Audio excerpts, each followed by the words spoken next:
Before football filled stadiums. Before there were referees. Before there were even rules. There was chaos. This was not football as we know it. But buried inside the violence and disorder was the beginning of the world's most popular game. This simple handmade ball changed history. Crafted from an inflated pig's bladder, wrapped in stitched leather. It wasn't perfectly round. It wasn't carefully crafted. Yet it inspired one of the largest sporting traditions the world has ever known. In medieval England, football wasn't played inside a stadium. It was played between rival villages. Entire villages became the playing field. Hundreds of people chased the ball through muddy streets, open fields, rivers, and marketplaces. There were almost no written rules. The objective was simple: carry the ball to the rival village's landmark before they stopped you.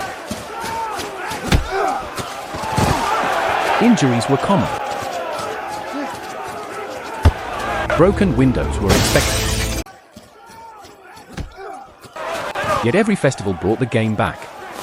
Football had already become part of everyday life. It wasn't organized. It wasn't safe. But for ordinary people, it was a tradition worth risking everything for. But not everyone welcomed its popularity. England's kings depended on skilled archers to defend the kingdom. Football distracted young men from military training. In 1349, King Edward III ordered the game to be banned. His message was clear: practice archery, not football. And he was not alone. Between 1314 and 1667, football was banned more than 30 times. Every ban failed. Communities continued to play. Football survived because it belonged to ordinary people, not to kings.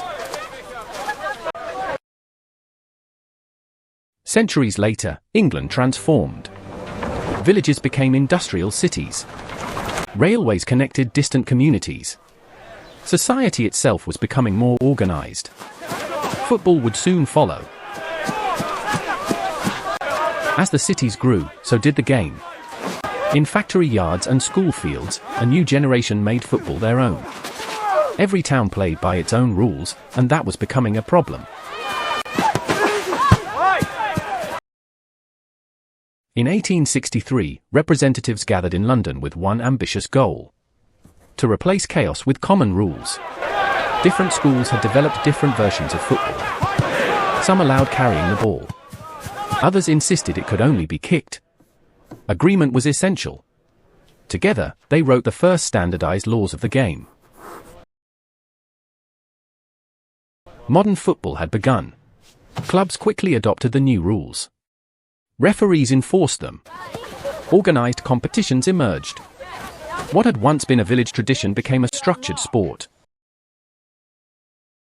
The game refused to stay home.